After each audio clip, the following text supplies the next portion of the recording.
selon vous, y a-t-il une différence entre la religion et Jésus? C'est une grande question là, qui mériterait d'épiloguer pendant peut-être plusieurs heures là-dessus. C'est parce que la religion, c'est une organisation, tandis que Jésus, ça représente plus la spiritualité profonde. Jésus, c'est un être qu'on connaît, qui est né quelque part un jour et tout, alors que la religion est plus inventée par les hommes. Moi, je vois la religion et le Christ comme étant un. La religion, c'est vraiment pour moi une invention des hommes où l'homme peut dominer une autre personne en lui faisant des peurs de l'avenir. Si tu ne fais pas ce que je fais, bien, quand tu vas mourir, bien, on va te punir. La vie de Jésus est l'essence du christianisme, bien au-delà de toute l'histoire et l'institutionnalisation qui a suivi. Jésus-Christ est venu ici pour nous dire, moi, ce que j'en pense, il est venu dire aux pharisiens, votre religion, j'en ai rien à faire, pour rester poli. Alors, on a mal utilisé son message. Il est venu nous dire, aimez-vous les uns les autres. Il n'a pas dit, prenez mon message, adaptez-le et faites de la politique avec.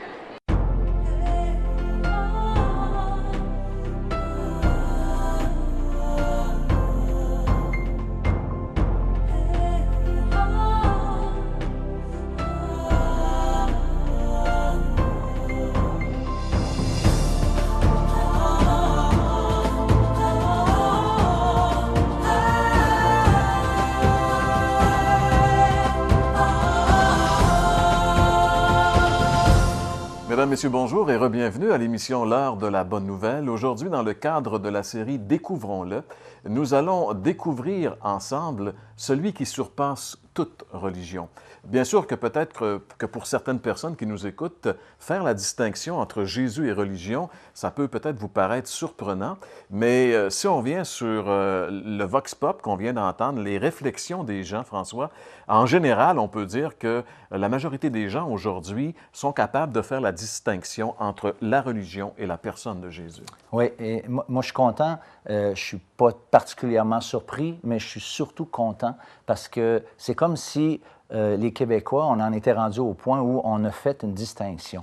Et puis, on a été, pour la plupart d'entre nous, un peu bernés par la religion. Beaucoup sont déçus par la religion. Et le problème, c'est que des fois, on jette l'eau du bain et le bébé avec, c'est-à-dire on s'est débarrassé souvent de la religion, mais on a aussi rejeté Dieu en même temps, ce qu'il ne fallait pas faire. Et justement, là où nous sommes rendus, si on est rendu qu'on fait cette distinction entre la religion et Jésus-Christ, c'est bien, mais maintenant, il faut passer à l'étape suivante et en venir maintenant aux Écritures pour faire cette distinction. Il y en a qui pensent que la Bible, c'est la religion, mais la Bible, c'est le message de Dieu aux hommes. Elle nous présente Jésus, le Christ, elle ne nous présente pas une religion, même la Bible, au fond, est presque contre la religion. En tout cas, beaucoup de textes, le Seigneur Jésus nous a parlé, qui a condamné la religion, les pratiques religieuses et ce qu'on en avait fait. Donc, ce qui s'est passé aujourd'hui, dans ces dernières années, c'était aussi passé à l'époque de Jésus-Christ avec la religion de leur temps. Quand Jésus est là, la lumière se fait et en général, il se produit des résultats. Et d'ailleurs, François, tu parlais de la parole de Dieu. Justement, la chronique La Bible répond. Dans quelques secondes, François va développer justement cette question. Selon la Bible, est-ce que vraiment il y a une différence entre Jésus et la religion? Et au témoignage, nous allons avoir le plaisir d'entendre comment Vital Nadeau a connu Jésus-Christ comme son sauveur personnel. Au message de la parole de Dieu, notre vieil ami Gaston Jolin va nous montrer comment une femme le Seigneur Jésus était intervenu dans la vie d'une femme et vous allez voir avec lui comment la religion de son époque avait pu rien faire pour lui, mais que Jésus avait fait toute la différence. Et au chant, Bélinda Lévesque va nous interpréter un cantique à propos. Alors, découvrons-le ensemble.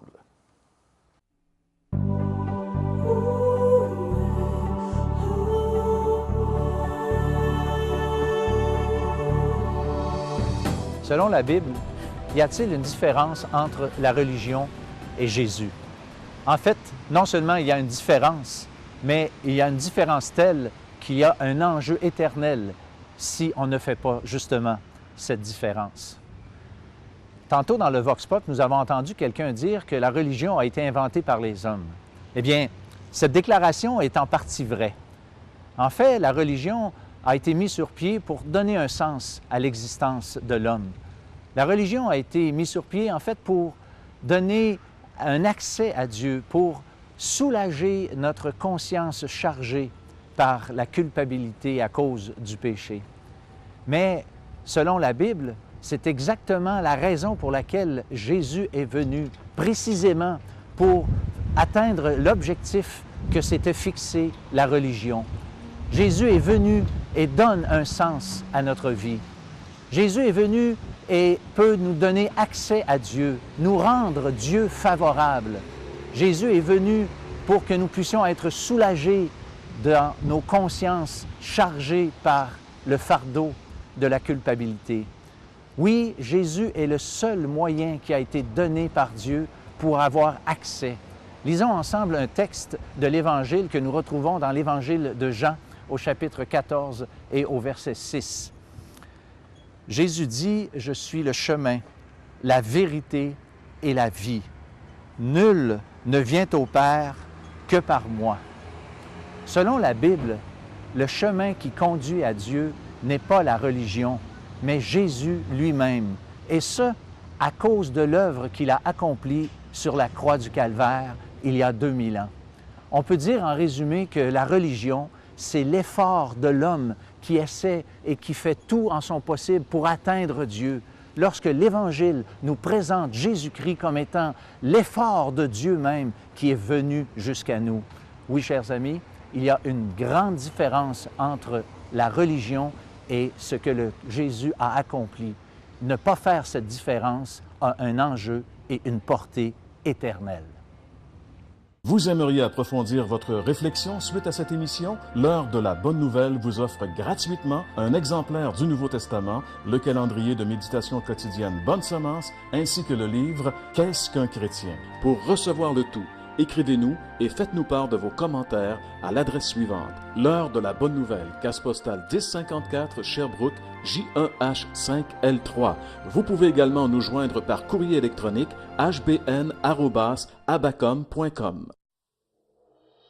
L'Heure de la Bonne Nouvelle vous invite à participer à l'un des nombreux déjeuners de l'espoir. Ces déjeuners ont lieu dans plusieurs restaurants réputés de la province et vous sont offerts gratuitement.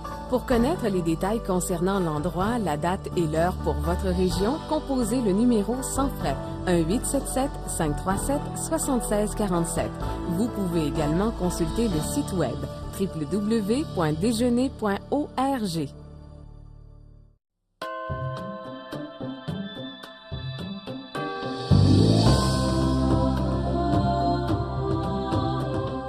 Je suis né à Sainte-Victoire, près de Sorel, et je suis le 14e d'une famille de 17 enfants.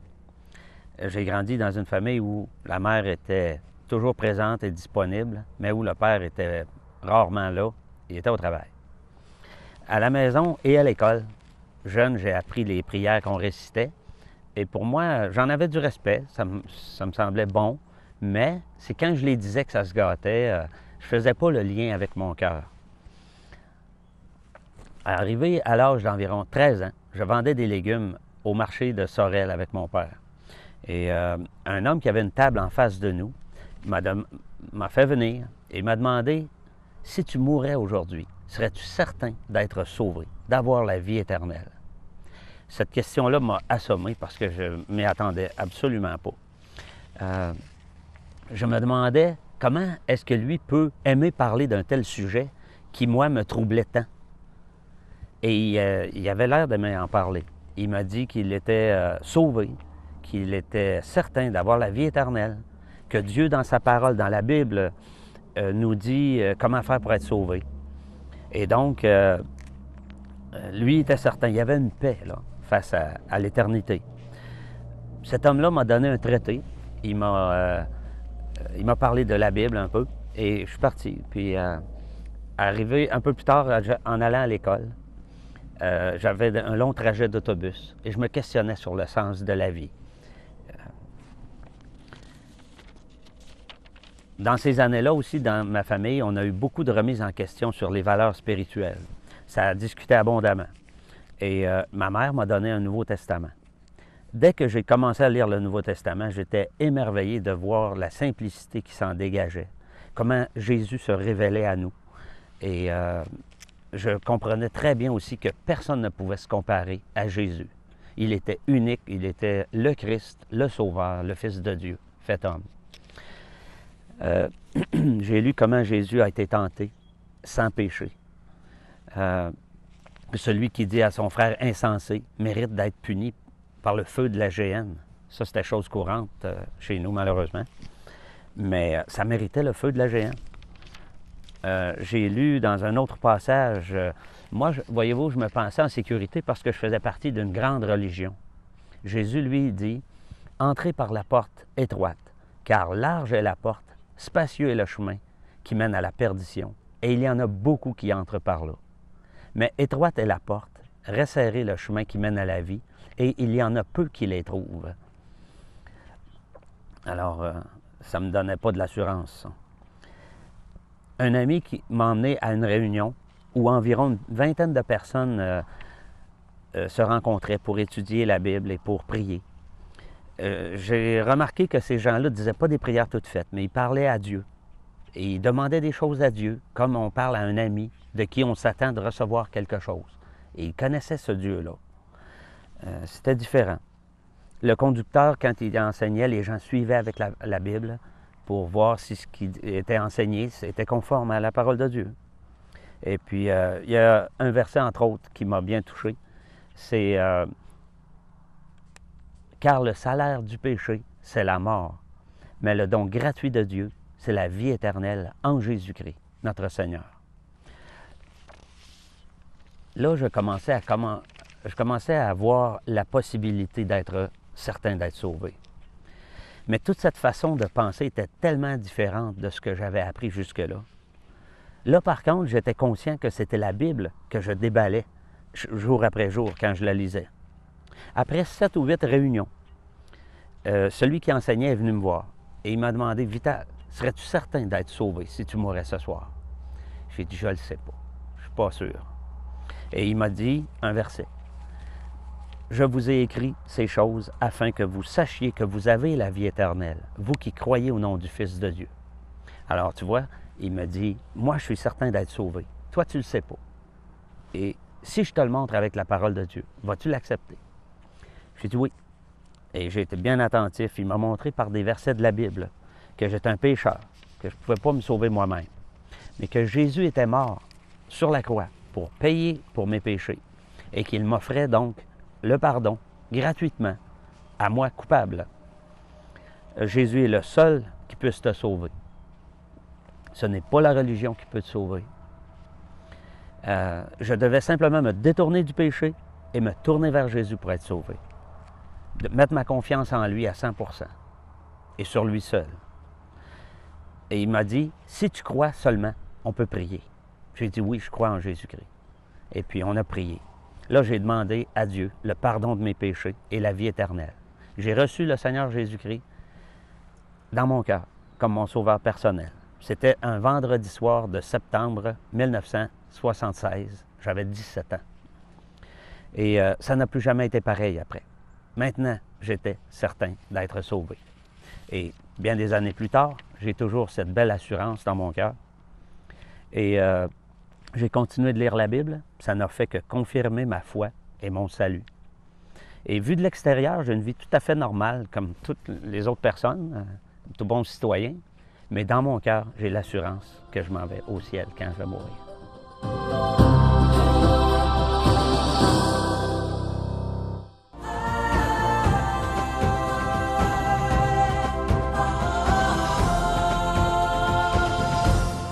Aujourd'hui, nous voulons ensemble considérer celui qui est plus grand que la religion.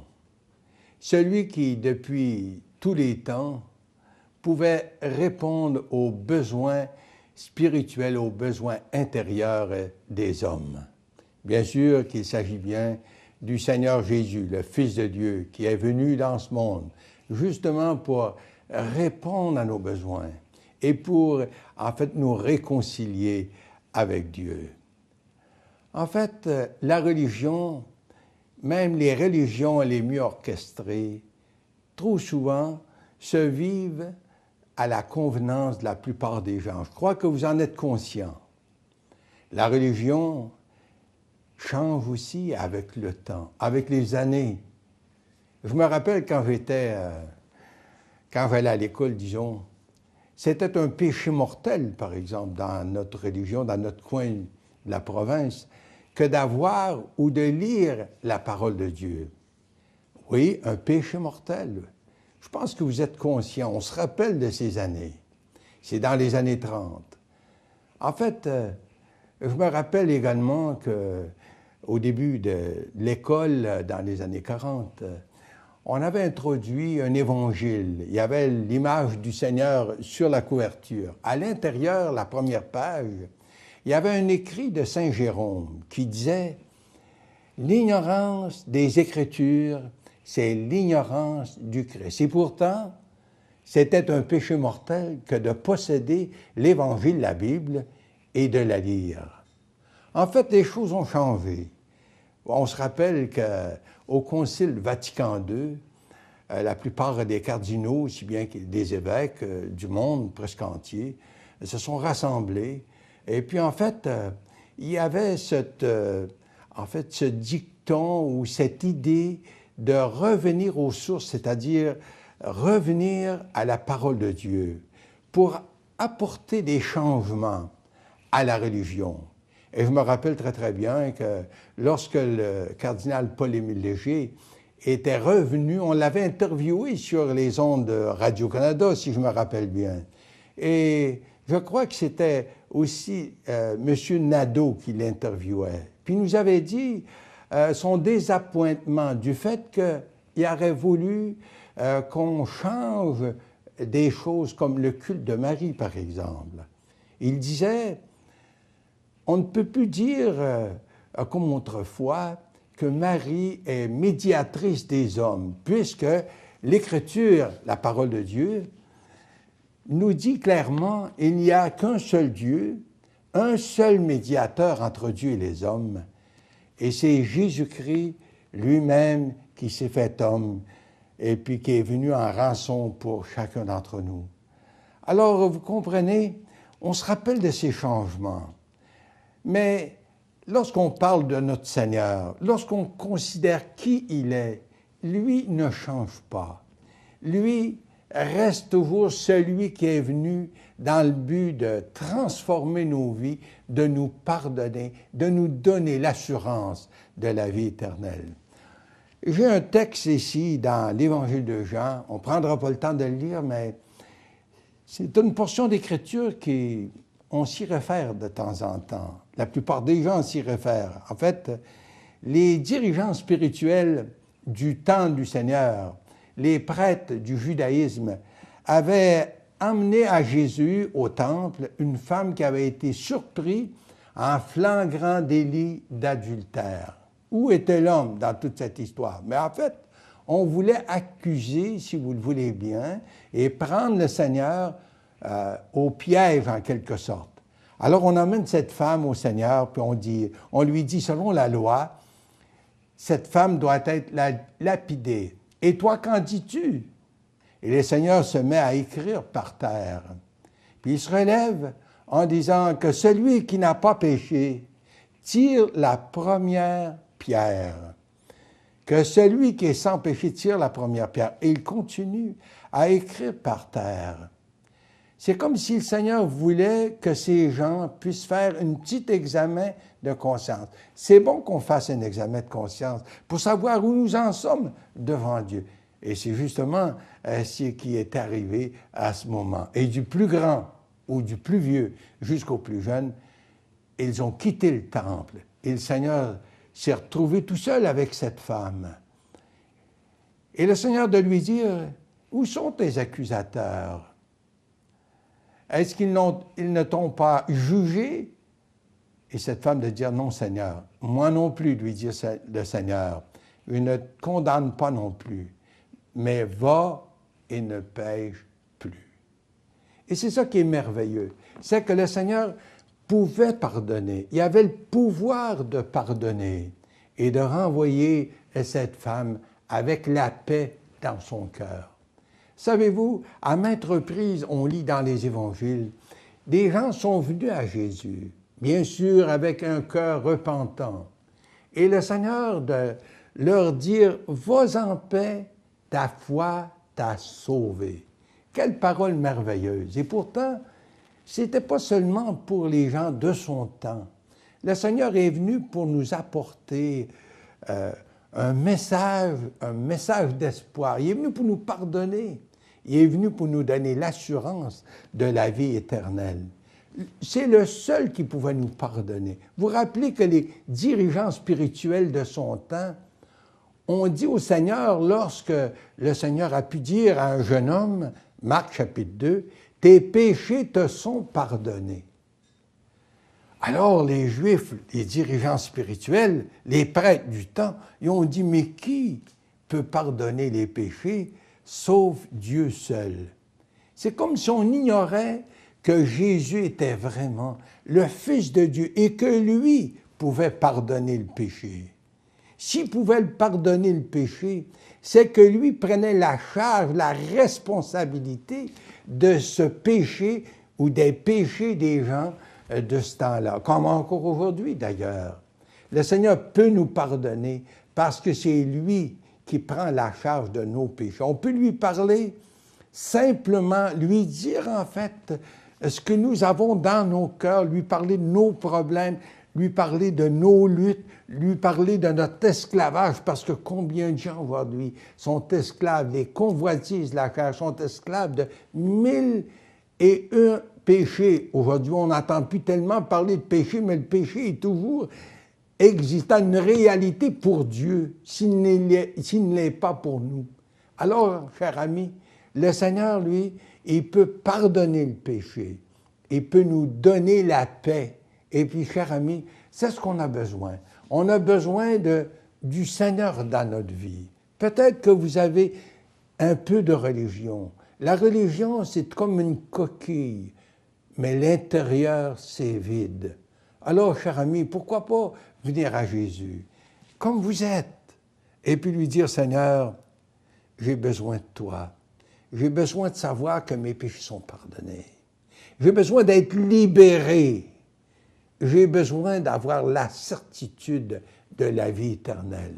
Sauve-moi, Seigneur.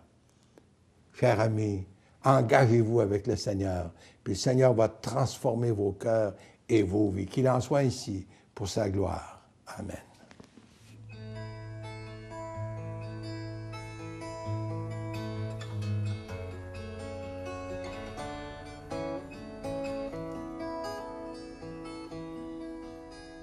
J'ai tant essayé d'y arriver, j'ai tant travaillé pour encore tomber. Tant de paroles pour rien, tant de promesses en vain. Devant ta grâce, Seigneur, je viens, oui, je viens. Je remets mon destin entre tes mains. J'abandonne ma course sans lendemain. Car là où tu es, il y a le repos. Sur toi tu as pris mes fardeaux. Seigneur, il n'y a que toi. Marcher pas à pas sur le chemin étroit et jusqu'au dernier jour vivre auprès de toi. Tant de combats pour rien et tant de larmes en vain. Devant ta grâce, Seigneur, je viens. Oui, je viens. Je remets mon destin entre tes mains. J'abandonne ma course sans lendemain. Car là où tu es, il y a le repos. Sur toi tu as pris mes fardeaux. Seigneur, il n'y a que toi. La la la.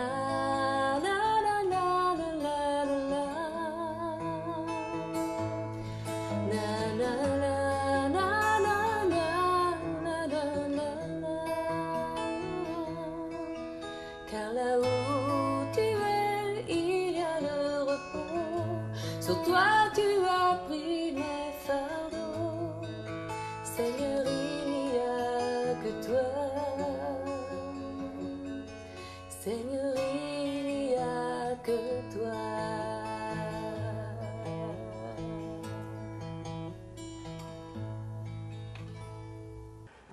Merci beaucoup, Belinda, qui en était à sa première apparition à l'heure de la bonne nouvelle. Belinda Lévesque qui chantait ce chant.